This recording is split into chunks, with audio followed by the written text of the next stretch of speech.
The whole area of marketing analytics and big data is actually, in my view, a bit overused.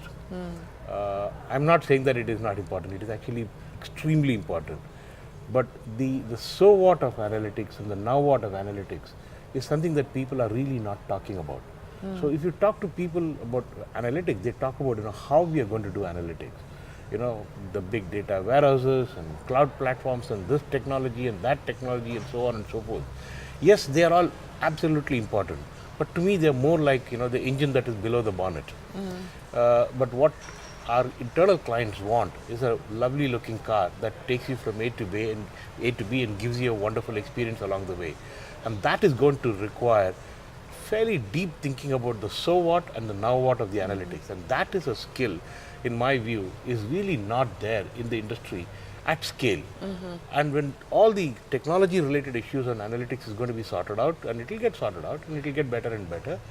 But then at that stage, if you don't have this new skill sets of so what and now what, we're going to be suddenly looking at all the data and saying, what do I do with it?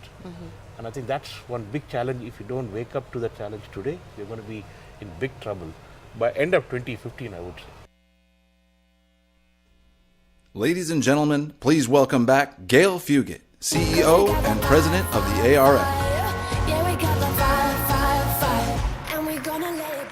So we've already gotten some excellent nuggets of advice. David Poltrak encouraged us that analytics without insights are going to lead to bewilderment. And Stan, you just heard, said we need to get to the so what and the now what. So get beyond just the data. It's just my great pleasure to introduce to you our keynote this afternoon, Keith Weed and Sthanunathan, who hail from Unilever and came all the way across the pond to visit with us. And they have a really fun surprise in store for all of you. I spoke earlier about the C-suite and the importance of getting in with the C-suite, and there isn't a finer partnership than the partnership that's been forged between Keith and Stan. And it's something that I've observed in the industry. This job affords me the chance to see so many different partnerships between CMOs and CFOs and CROs and the role of research in organizations. And I promise you that Stan being able to say, we need to get to the so what and the now what, he's fully empowered to do that with Keith as his leader. Keith Weed is the Chief Marketing and Communications Officer at Unilever. He's responsible for all marketing, communications, and sustainable business functions. Anyone familiar with Unilever knows how important this area of sustainable business functions is to that company. It's part of their values. Keith has led significant advances in digital marketing and technologies at Unilever. He's heralded among all the CMOs that I have ever met as being kind of the leader of the pack. A lot of people are patterning their leadership after him. And outside of Unilever, he's a fellow of the Marketing Society and chairman of the World Economic Forum Consumer Industry Board. So he's clearly extending that leadership far beyond Unilever's C-suite table and decision making. His partner in maybe crime and sales, Sthanunathan, is the SVP of Consumer Marketing Insights at Unilever and an ARF board member who I was able to recruit back from his previous role. He was the VP of Marketing Strategy and Insights at the Coca-Cola Company, and that was the point in our careers when we became fast friends, and we were definitely partners in crime. And an important partner in the insights function worldwide. He heads the insights function globally for Unilever. I know there's a number of folks in his team that are here, and they've been so wonderful with work that we're doing at the ARF. Keith and Stan are pushing the envelope on bettering the partnership between marketing and insights to deliver better ROI. Please join me in welcoming Keith Weed first, and then he's going to introduce Stan, and you're just in for a real treat. So welcome.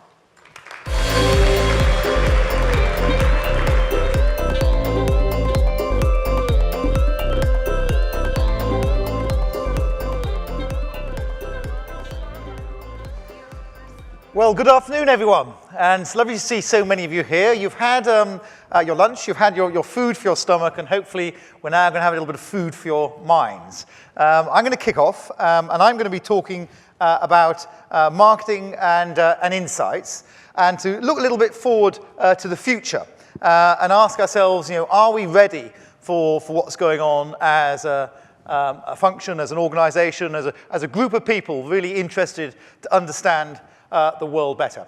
And then Stan's going to come up here, and he's going to take over. And then at the end, we're going to have some time for Q&A. So as we go through, if the things you agree or disagree with, please take note, and then we'll engage at the end. Because hopefully, what I would like to do is stimulate some new ideas, confirm some ideas that you've already had and maybe not acted on it, or indeed say something that you don't like at all and you reject it. So as you know, any reaction is a good reaction, good or bad, and to try and move the debate on in what is a very fast-changing world. But before I do, let me just put one chart up on Unilever, just so we ground where I'm coming from, for those of you who don't know Unilever so well.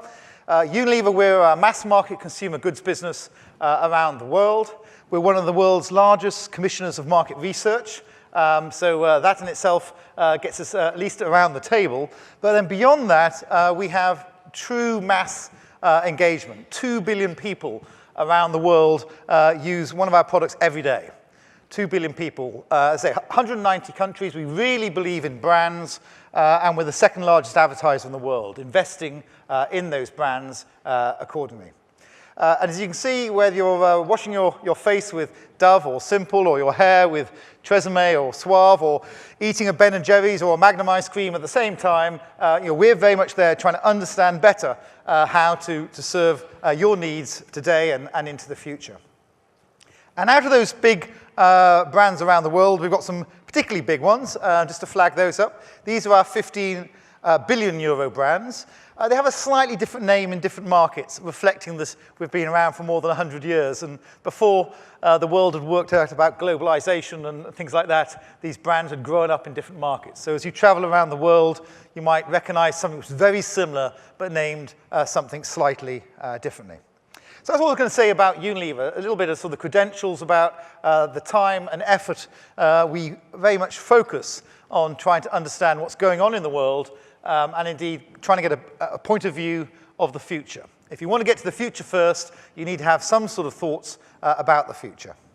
So what's going on right now and all around us? Well, any of you could have got up and given a presentation about all the different trends that are going on. I was at the CES, the Consumer Electronics Show, earlier this year, and each and every time I go, you see another step change, another leap forward. And I've pulled a few out here purely to try and give us this idea of the pace of change that's going on. There's a guy called Shelley Palmer, if you don't know, one of the commenters of the industry, and he says that change will never be as slow again as it is today. And I think that frightening thought, of course, is incredibly true. The pace of change is going to pick up and it's going to grow all around us. So we need to be nimble to understand where things are going so we can react and build our businesses accordingly. So if the internet, of course, really started impacting all of us at scale only 5 years ago, when you think about mass market consumer goods, etc. It's all happened in the last 5 years, and good grief, what a huge change. I was just chatting at our table with Brad Smallwood from Facebook, but 5 years ago when I went to Silicon Valley to meet with the likes of Facebook and Google, Twitter didn't even get a full meeting. We met them for drinks before dinner because they were an interesting company. That was 5 years ago. It's incredible what's happened in the last 5 years. And if I was to pick a couple of trends off here, of course, what's going to take it forward faster again, of course, is mobile, and then the combination of mobile and social and data. And then which ones are you going to bet on? The Internet of Things, already there are several billion connected devices. It's planned by 2020 there are going to be 50 billion connected devices around the world. And what sort of data is that going to tell us all for the analytics and understanding what's going on? Or even programmatic. We were talking earlier about GRPs. Programmatic, if you'd asked someone 3 years ago, a marketeer, they'd have barely known what you're talking about. And next year, in the US alone, they're estimating $20 billion is going to go through programmatic buying. So clearly an awful lot going on. And in that context, I suppose you need to have a little bit of a framework, a little bit of stability. Otherwise, you're going to go mad. Because if you're not careful, you're going to be jumping from one new thing to another new thing. So I thought I'd put a little framework just to take you through what I'm going to call the ABC of marketing. The ABC of marketing. And the thought basically is to frame my few words around three of the big things which I think are important and that are being changed dramatically as we speak right now. And really back to you guys about saying then, where do you fit in? Where can you add value? Where can you bring insight, etc.? Because the first one, the A I'm going to use, is one hopefully you can all guess, audience, the consumer, the user. And whether you want the consumer as king or the consumer as the boss or put people first, all those expressions. For a company that's interested in serving people, of course, understanding people well is the most important thing. But the difficult thing, as we all know, we're all changing. You're all changing. Your families are all changing. The internet has made us engage in so many different ways. So we're not just looking right now for insight about how people are engaging with each other and with brands. We need the foresight as well. And what does foresight look like in this changing world? So keeping on the theme of the audience and people, I think what's so striking is not only are people engaging with each other in different ways, but they're engaging brands in different ways. And the photograph on the left, I was in Ghana recently, virtually everyone there with a feature phone now. By next year, the estimate is 1/4 of the billion people across Africa will have smartphones. And of course, as you know, smartphones radically change the way people engage with content. Or if I just look at New York itself here, 80% of people on food stamps in New York have a smartphone. See the priority of what smartphones are in people's lives. And they're very much part of engaging with the world and with brands and content.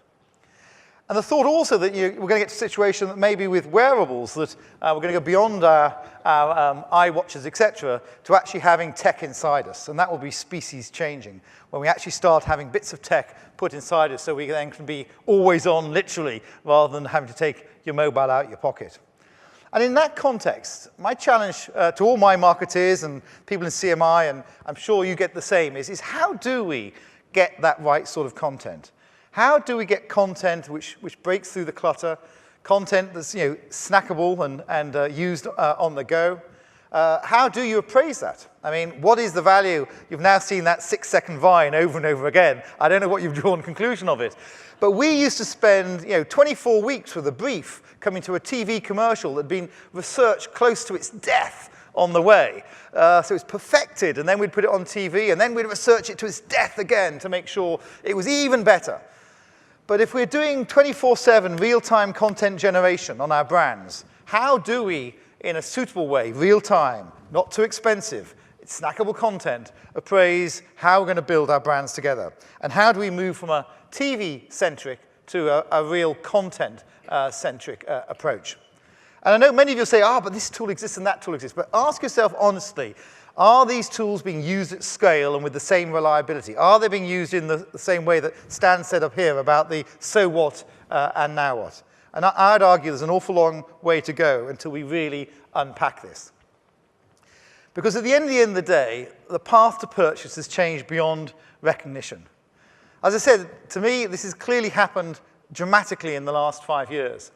And if you look before then, if you watch, as Martin Sorrell says, the episodes of Mad Men, a lot of what Mad Men were talking about is what we were talking about only 10 years ago. I mean, it changed, but it didn't change that amount.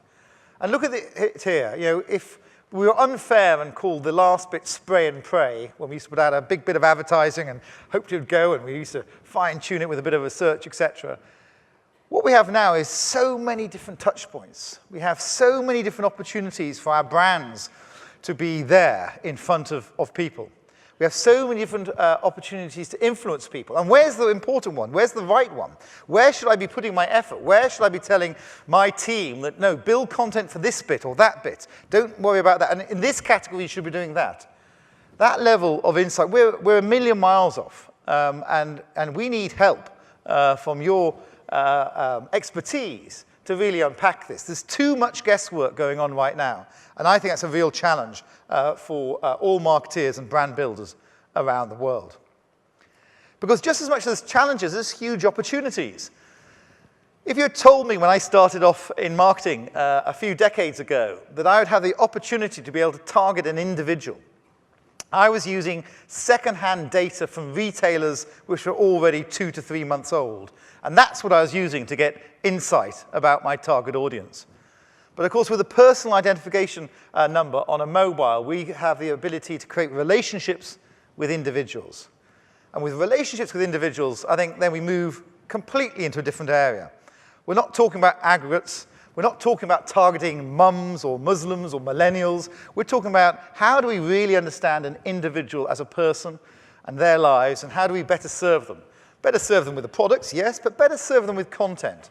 Better serve them with the things that they want to hear. Because as you all know, we're all very good nowadays at screening out the noise, screening out all the hard work that the marketers do, because there is just so much out there. So for me, on the first A, looking at audience, I'd say these are some of the challenges where marketers and companies really need the help of your profession. We need to really make that shift once and for all away from a sort of a TV-centric measuring system into a content everywhere. And how do we understand which bit of content at what time is really pulling the appropriate lever so we can invest our ROI accordingly.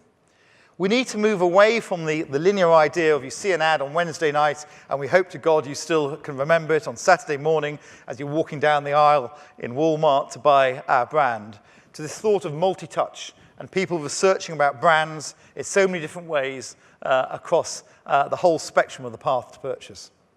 And finally, we need to make the once for all shift to all the promises of big data and smart data, etc., away from mass marketing to this hyper-targeting marketing, which is very possible, but being talked about a lot and arguably being done very little.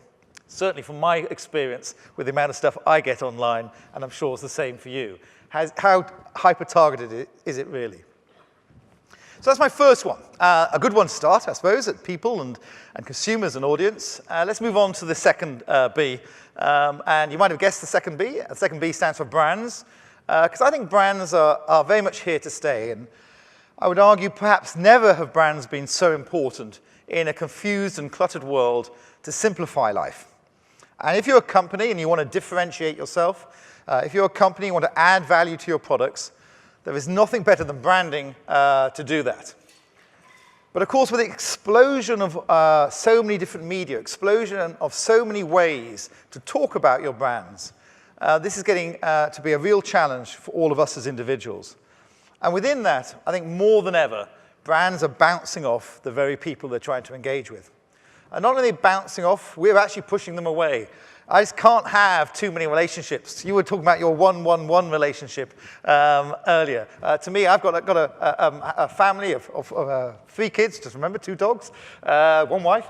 I don't want a relationship with all the brands in the world out there. You know, I want to be more choiceful. But as a CMO, I want my brands to actually get through that clutter and have a relationship with you. And the stickability of brands and stickability with our intended target audience has never been so challenging, but also so possible at the same time. So against that, what sort of things are important? Well, I think firstly and most importantly is in this ever-changing world, I think there is a premium on the idea of consistency. Consistency and clarity. And too often we see people optimizing their brand content or communication to be mobile first, or we need this for social, or in an e-com world, I need that.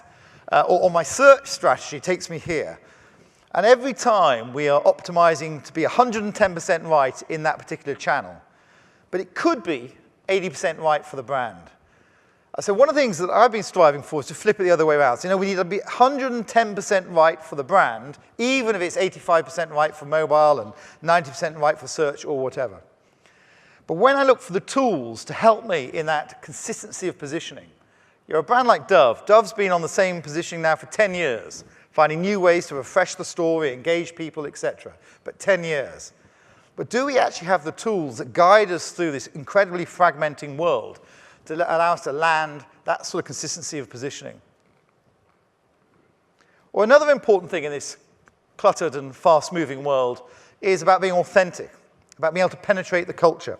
And a couple of weeks ago, I was with Shane Smith, As you probably know, the guy behind Vice. You can't help but admire what the team at Vice has done. They have, to millennials, created a real platform of being authentic, of penetrating the culture, of being very much part of their lives. And that's what all our brands would like to do.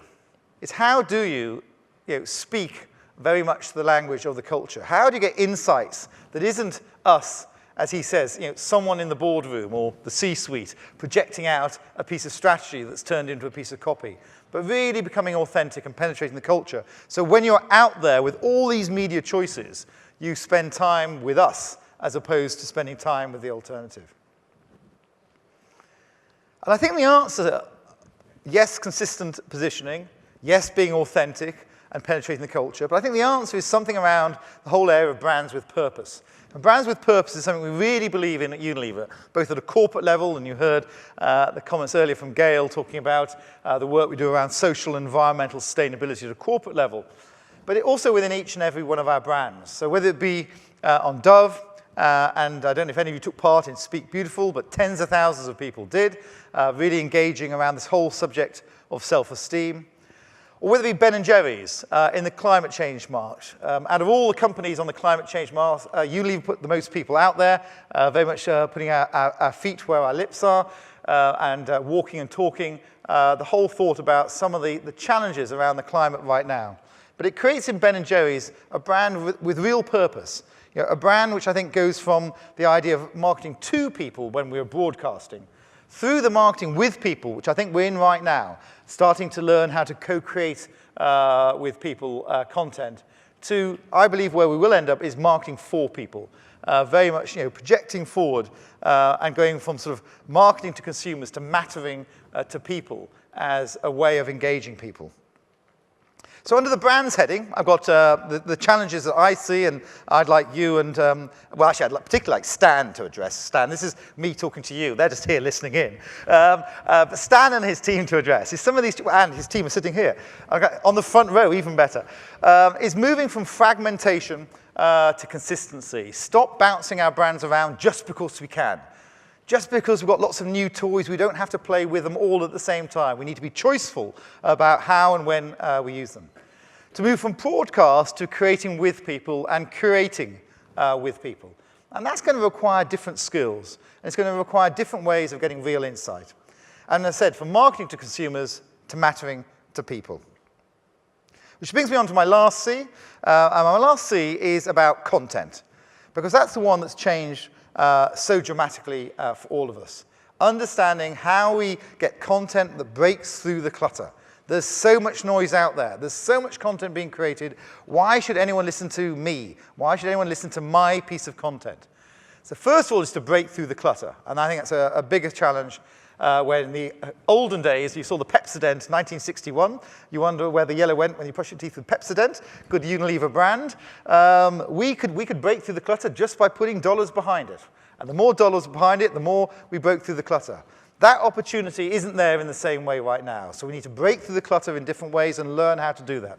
And when we're broken through the clutter, why should anyone spend any time with us and our content? What are we going to do which is going to engage that? And I need your guys' help. I need to understand what's working and what's not working. Because certainly it's all being made up in real time as we go right now. So let me give me some of the insights that I've learned so far about what could be working. And from that, hopefully to build some tools on how we build this going forward. So the first one here is an example called All Things Hair. And if you haven't already heard about All Things Hair, go and have a look afterwards. But every year, there are 11 billion searches on hairstyles on the internet. 11 billion. As people trying to find out how to do styles, how to use a particular fashion step, and which products to use and what techniques. And then working with Google and with YouTube, we came up with this predictor, which we could be 90% accurate 3 months out of a new hair fashion. So what does that mean? That means that then we teamed up with a load of vloggers, with video bloggers, to create these hairstyles. And of course, they create the hairstyles with products like Tresemme and Dove and Nexus and Suave and, of course, Unilever products. They create these hairstyles, and then we put the creation of these hairstyles on All Things Hair on YouTube. You cannot believe the success this has been around the world. So what does it tell you? Utility. Give people what they want. Well, that's an obvious one, isn't it? Well, I don't know. My CMI guys haven't been directing our marketing guys by saying, focus on some utility and people will use it. But utility is clearly there. People wanted what we were giving them. And it created great talkability. People wanted to share this. And it inspired people about this group of hair brands are willing to do this stuff. And of course, when you're looking for that messy bun or whatever particular fashion style you're looking for, the only real video content on how to you'll find is the Unilever content, because we're there ahead of everyone else. We're there at the start of that. So that's foresight into real action and using data to cheat to actually get the trend predicted and then make products assets accordingly. Or on another side, I don't know how many of you have seen the Unilever brand work, our corporate brand work around Project Sunlight. And Project Sunlight is very much about engaging people in a brighter future, engaging people in what's going to happen next in the world in a positive sense around social and environmental sustainability. But the metrics I've got to measure this are all wrong. I mean, of course, awareness about the brand, yes, but recall about some snackable content which is here today and gone tomorrow, I'm not convinced. So what sort of tools can we start developing to really get the angle on engagement, but engagement which builds brands and brand values over time? And I think we're still a long way off achieving that sort of challenge. And then talking about how it all comes together. This was the room, the command center for Unilever Project Sunlight. In the olden days, you would have had maybe a creative agency and then a media agency. Look at it, you've got a dozen companies there. I suppose you would say that Mavens is the closest to a market research or an insight or an analytic company. But all of you, I mean, if all these companies are getting in on the action and real-time content creation, where's the role for insights market research in the moment? Not after the fact, counting up and saying that's the score A versus B. But in the moment, you had 12 companies there working side by side, developing content and dishing it out across the world, reacting to how people were reacting with the content. Which brings me on to then the conclusion of the last section around C. So it's from optimizing broadcast to creating talkability. It's about measuring recall and persuasion across to now assessing engagement. And it's from sort of siloed delivery of lots of companies doing the right thing in their right way to actually orchestrating and integrating in this fragmented world a sort of a one overall brand first approach. So hopefully on the ABC, I've given you some ideas, some stimulus. I'm going to shortly hand over to Stan. But before I do, I just want to leave the thought of there's some potential big asks for the industry across these sections. And I'm not suggesting we need to take them all on at the same time. But if we are going to get to a more structured approach in this incredibly fragmented and challenging world, I do think some of these asks from a marketing perspective need to start coming to the top of your agenda. Because if not, we will find the answers. I prefer to find the answers with all you guys, but we will find the answers. And if we have to look elsewhere, we certainly shall, because what we can't do in this world is go forward blind. We need to go forward with insight, and we need to go forward with insight. So on that, let me introduce our current, and dare I say, I'd also like to introduce my future SVP of Consumer and Market Insight. So where's Stan? Up you come.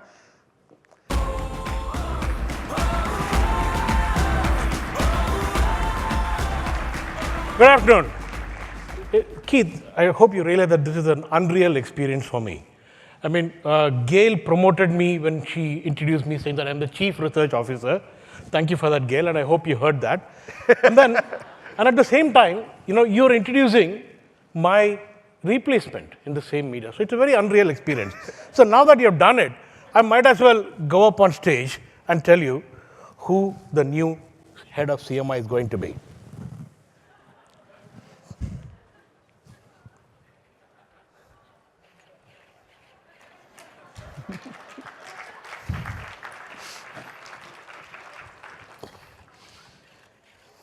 There you go. Thank you. Okay, well, you've said hello to Stan. I think here's my future head of CMI, who should have the chance to introduce himself, which is Rao. Rao, introduce yourself. Hi, Keith. I'm Now, and in my opinion, I'm the coolest robot ever. I'm part of a family of robots from Aldebaran. I can recognize people, read emotions, and carry on conversations based on these emotions, making me very insightful about people and quite the chatterbox. Okay, now, since you claim that you can read people's emotions, how do you think people are feeling right now in this audience? They seem a bit sleepy from lunch, but I'm sure you can wake them up. So what were you up to this morning now? Tell us all what you're up to. I was teaching kids how to dance, and guess what? They asked if I could teach them how to wash their hands and brush properly. Kids love me and listen to me. Well, we love you teaching and talking about washing hands. We're a great believer in hand washing. As I said, we're the largest soap company in the world, and we want to help 1 billion people learn how to wash their hands properly, because from that you could actually save lives. You know, diarrhea around the world kills people. So I'm really interested in what you're up to. I love working with kids too. I'm capable of teaching them all sorts of things, but I love getting people to laugh, open up, and share their lives with me. Oh, now, thanks so much. Tell me, are you going to sit through my presentation, or you have other more important things to do? Yes, and I promise not to fall asleep. Thank you, now.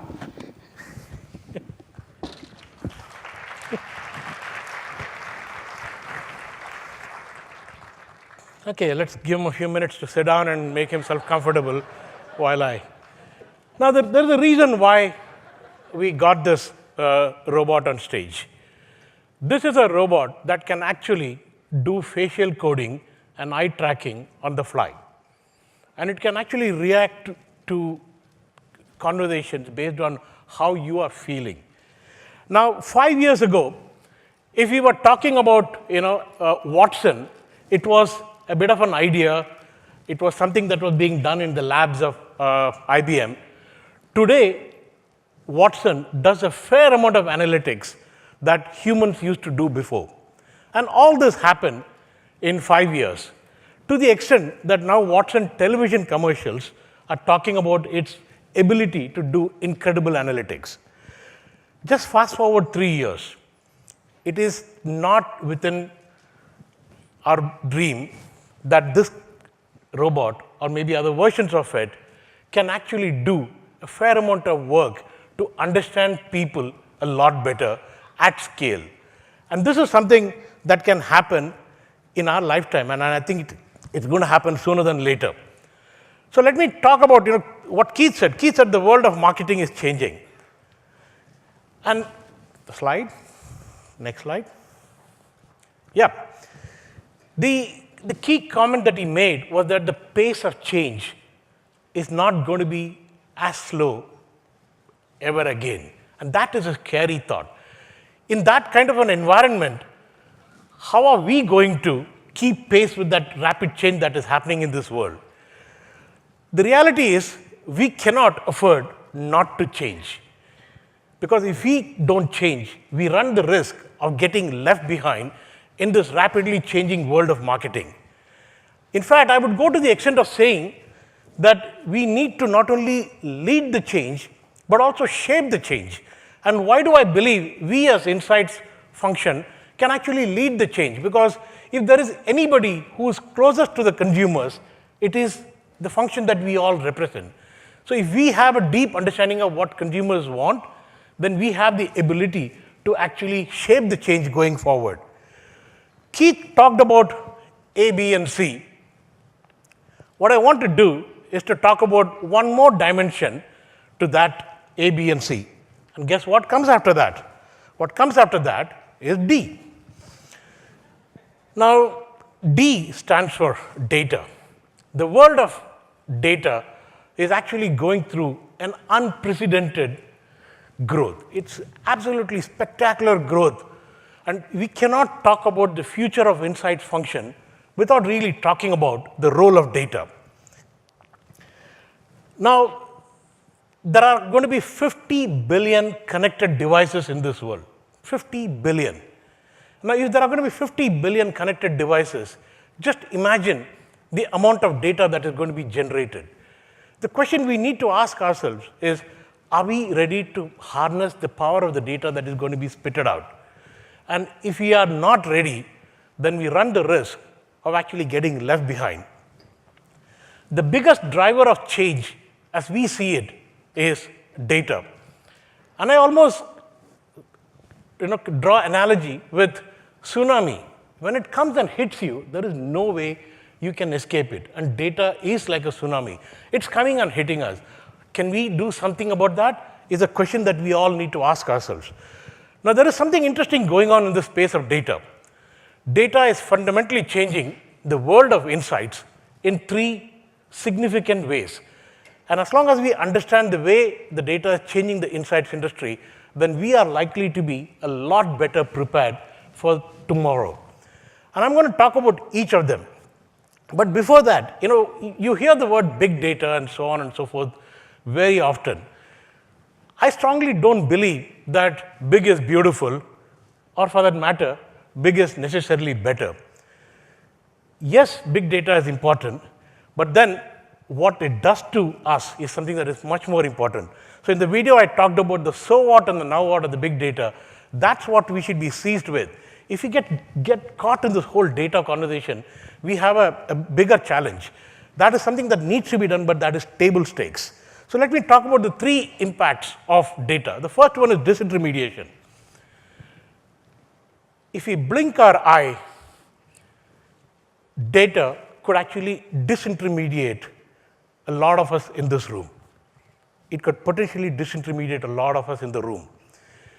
Everyone today talks about margins getting squeezed.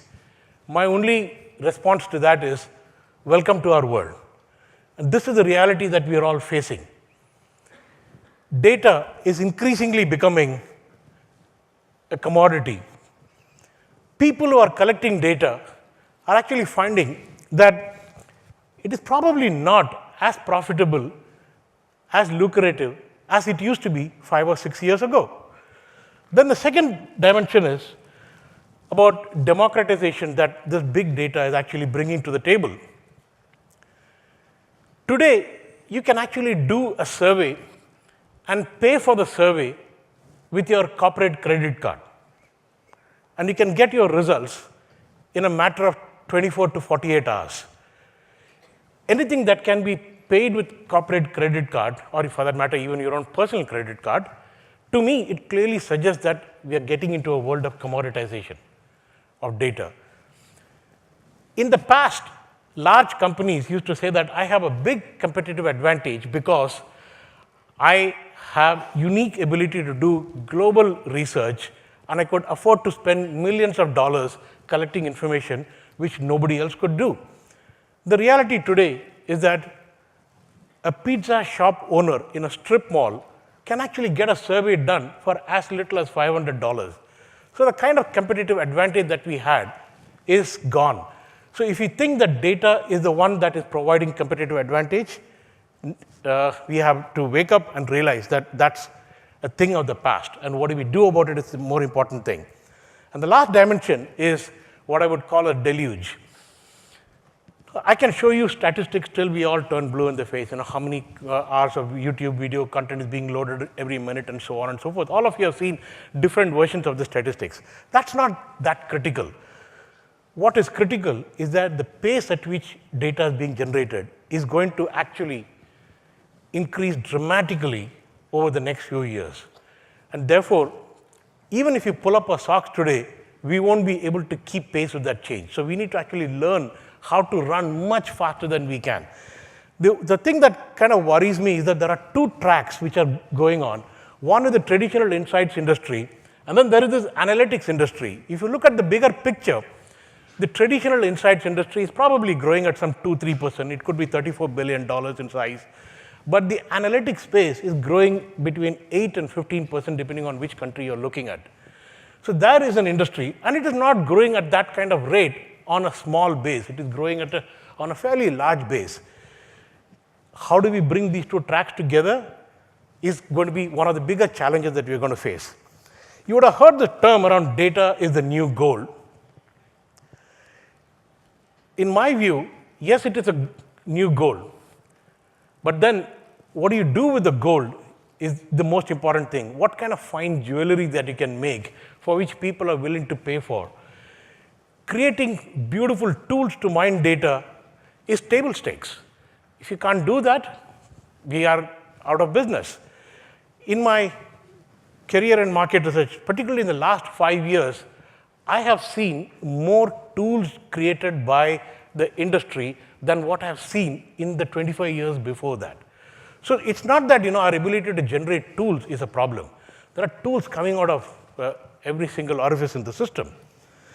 How can we make these tools sing and dance and tell a story for us?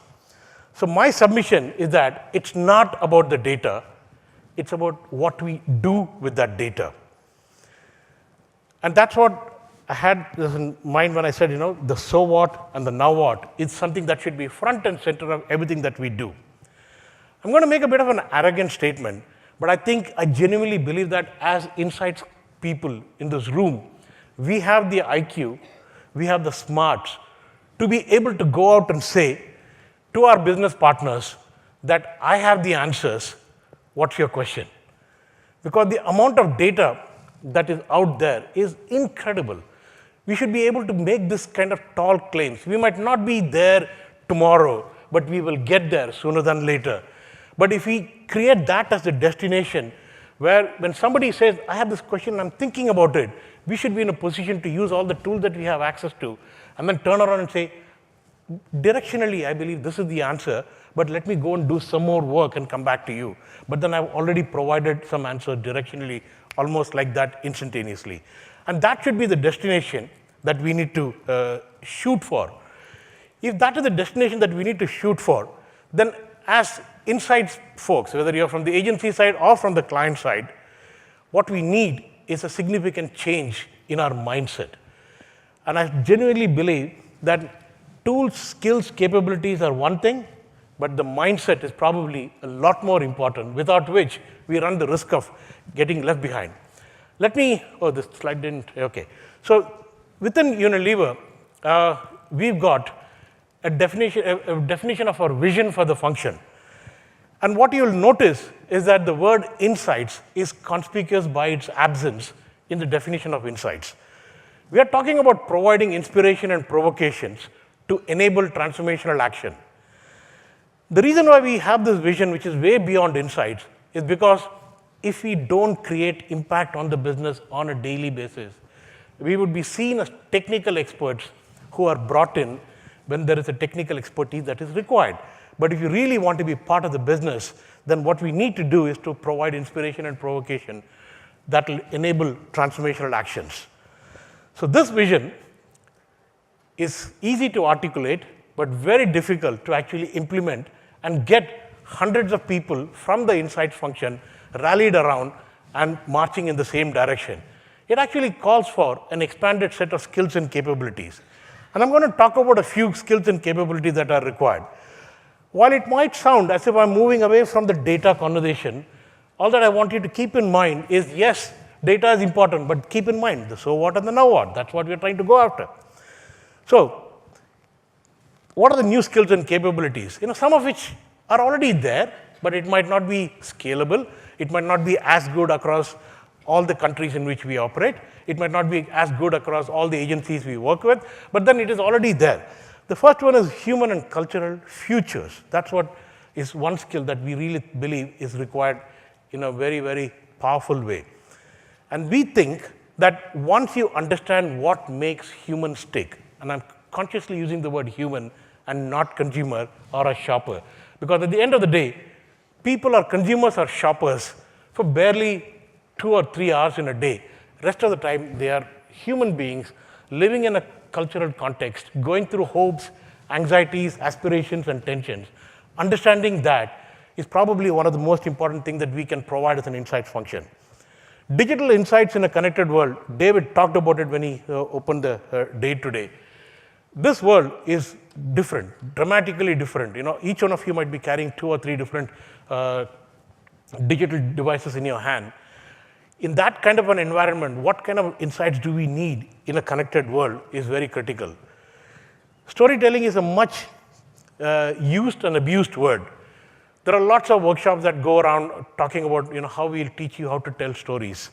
The only challenge that we put forward to ourselves is that, can you tell a story without a single piece of data on a chart?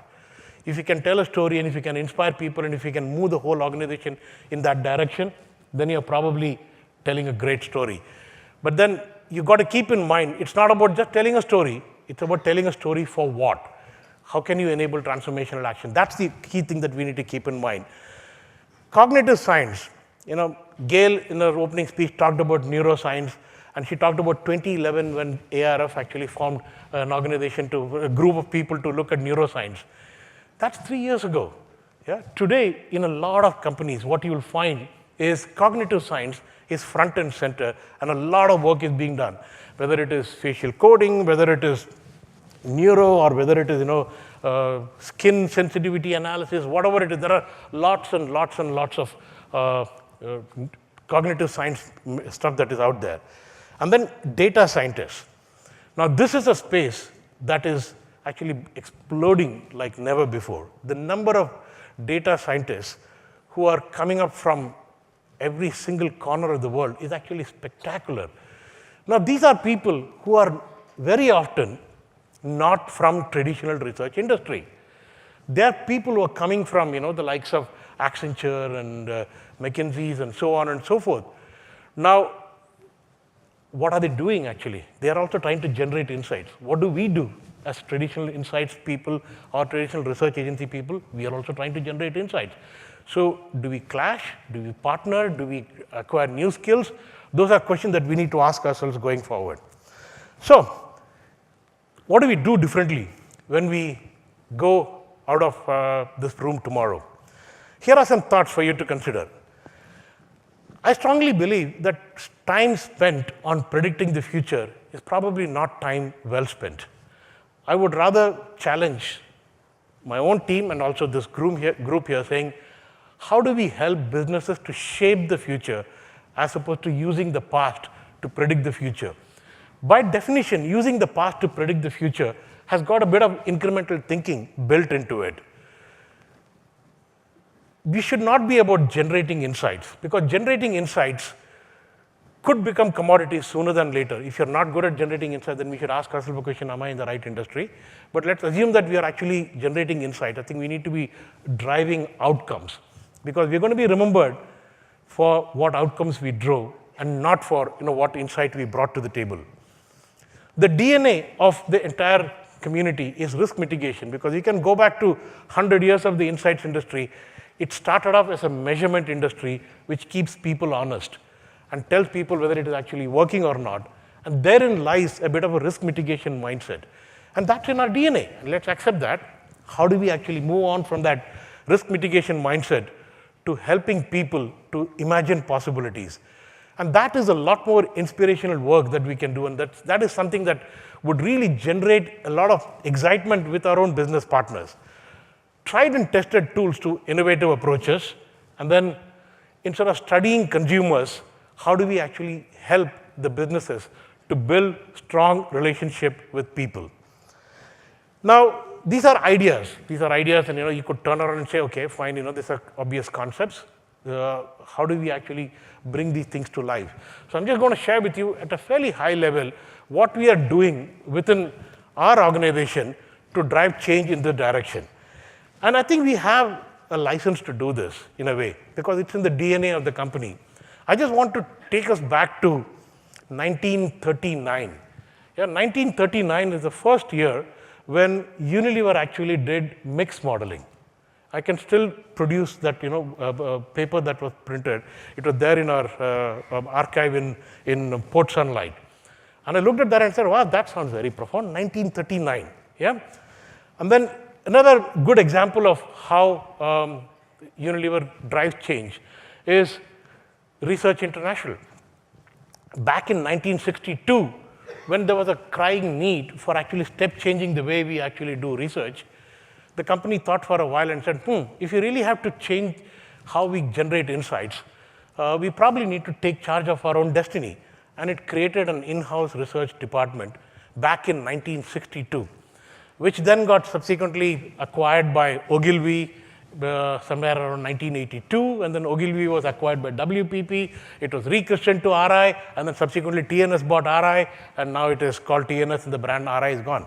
But the point is not what happened along the journey. The point is, how you walk the talk. And what we are doing is we are doing that again right now. And I want to give you some directions in which we're trying to do things a little bit differently.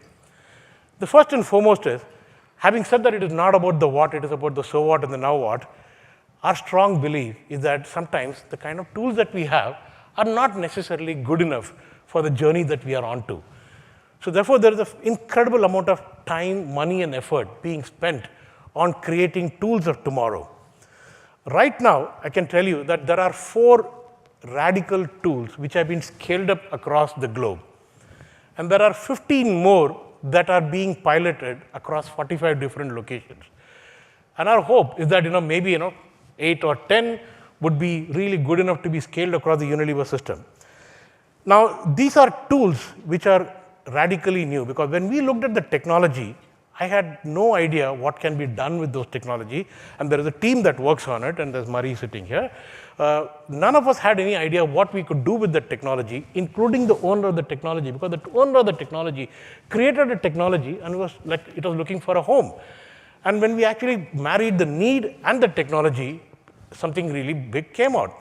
And this is something on which we believe in so much that we've got a dedicated team exclusively scouting technology on a global basis. And I can tell you that you will probably hear about these things in the next 1 year or so when they actually go mainstream, because sooner or later these technologies, they will be going out and talking to other CPG companies. And I can tell you a lot of them haven't even crossed the surface of the earth in terms of talking to people about what they do. So that is one thing on which we are actually spending a fair amount of time and effort. The other thing is, you cannot go and tell Keith that I need another 30, 40 additional headcounts, because he's going to turn around and say, what are you smoking these days? So if you don't have ability to increase headcounts, what you need to do is to figure out how to use your existing headcounts a lot more efficiently. So we are consciously moving people away from doing grunt work, as what we classify as grunt work, and enabling them with a whole lot of tech-enabled solutions. Some of them are good, some of them are fantastic. A lot of them say other companies might also have somewhat similar kind of system. But today, I'll give you a few examples. If, let's say, our global head of laundry is sitting in Sao Paulo, if she wants to actually interact with 5 or 6 random consumers around the world, and she wants to interact with them live, it would probably take us somewhere between 10 to 30 minutes to set up those interviews for her. And we don't have to even get involved. She can actually go, and it is a self-serve thing, and she can get in front of people and really figure out what they are thinking, and the whole thing is brought to her screen in less than 10 minutes if you don't have complex recruitment criteria. Because we have access to 15 million people around the world, and all that it takes is for her to go and say click, click, click, and boom, she can go and make a coffee and come back, and the people are on her screen. The other one that we have tried this year, which could be a bit controversial, is what we would call as partner reward and recognition. Yes, we have hundreds of people within CMI, but there are also hundreds of people on our partner side who are exclusively dedicated to working on our Unilever business. And we genuinely look at them as extension of our own team. If they are extensions of our own team, how can we actually reward them in a way in which they get incentivized, they feel and live our brand, and they're passionate about what they do for us? And what we did in 2015 was instituted a system by which we rewarded the individuals working on the account and not the companies working on the account. It could be a bit controversial. People could turn around and say, why are you rewarding the individuals and not the company? The companies get rewarded through increased business. But if you really have to arouse the passion of the individual who's working on our account, you got to find out the ones who are really passionate about the business and reward them. It took a lot of effort on our part to get this thing through, but we executed that, and I can sit and read out emails that I got from some of them. It actually brought tears to my eyes. So that, we believe, is going to be a big game changer in terms of how people get passionately involved in a business. And finally, if you don't build capability of your people, then you take an easy way out saying that, okay, listen, let me go and hire from the outside. And that would have been a real good temptation, for somebody like me who joined the company just 2 years ago to say, everything is bad, let me bring a bunch of new people. But we strongly believe that we have some really good talent, and we put them through fairly robust capability building programs, whether it is CMI Academy, which builds all the foundational skills for entry-level people, or advanced level courses like how do you partner with your business stakeholders internally. One of the things that we actually teach them very carefully is how do you say no? Because this is probably one of the bigger challenges a lot of people have. Subservience is in the DNA. How do you actually tell no to people so that you create yourself some time and space and you can actually focus on the value-added component? Creative leadership, you might sit there and say, what the hell creative leadership has to do with insights? Again, it goes back to the so what and the now what. And we work with the business partners not just to deliver the insights, but we actually work with them and make sure that it gets translated into some big breakthrough ideas. And then lastly, inspiring leadership. If you really have to change the trajectory of the business, the CMI people have to be inspiring leaders, not just people who are technical experts. So these are all individual training modules that we put people through, and that actually elevates the capability. It makes the job a lot better and a lot more interesting for people. And that's how you actually move from the what to the so what to the now what. You cannot, all these things are fantastic stuff to do, but then you need to have a team that is really galvanized in a way in which they can actually inspire the stakeholders. We had a wonderful meeting last year, somewhere in June, I think, where we actually talked about how the vision is and how we can bring the vision to life and so on. I don't want to talk about the whole content of the meeting. That meeting was not about sharing best practices. It's about how to get people together. There's something really magical happened, and I'm going to play a small video at the end of this. Something really magical happened. We got all the people who came to the meeting. There were about 100 of them. This included our agency partners too. And we took them all to Abbey Road Studios, which is where all the Beatles have recorded, all the Beatles songs have been recorded. Pink Floyd has recorded most of the albums and so on. And the team went in. It's a once-in-a-lifetime experience that you can go through.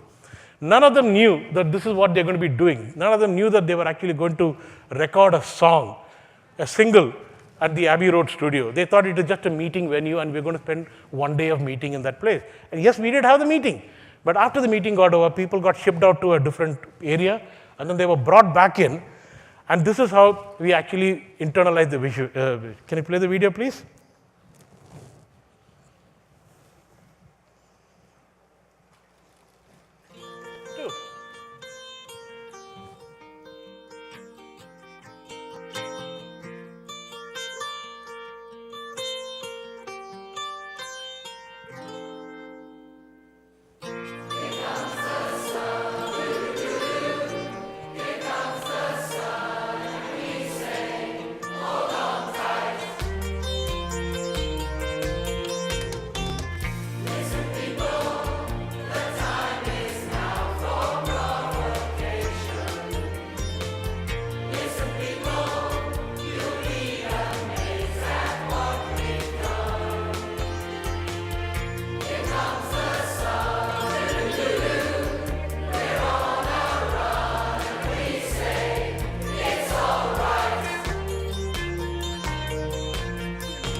Now I can play the whole video, but then you got the picture.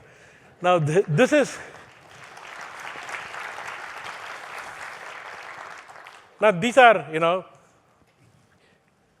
insights people, and who would have ever imagined that, they can actually sing a wonderful song, and that too in a group, and all this was done in less than 2 hours. Yeah? And the lyrics, I don't know whether you noticed the words in the lyrics. The lyrics are written by one of us in the company, and the lyrics are around our transformational journey that we are going through. And that got utilized. And today I can tell you that the level of passion and commitment that people have to focus on the so what and the now what is actually incredibly high. Our mission is not to stop there and say, okay, mission accomplished, but our mission is to accelerate this journey really rapidly. And our belief is very clear. Our belief is very clear. It is that if we don't change, we will be changed. And that is the reality of the rapidly changing world in which we are in. And all that I would like to say is that if it is to be, it is up to us. And what do we do to go from the what of the data to the so what of the data and really bring it to life and focus on the now what of the data. The exciting days are here. Data to me is an enabler. The ones who will make a big difference are the ones who can go through that journey. And if we apply our mind and motivate everyone around us, we will be a force that we can't be stopped. May the force be with you. Thank you.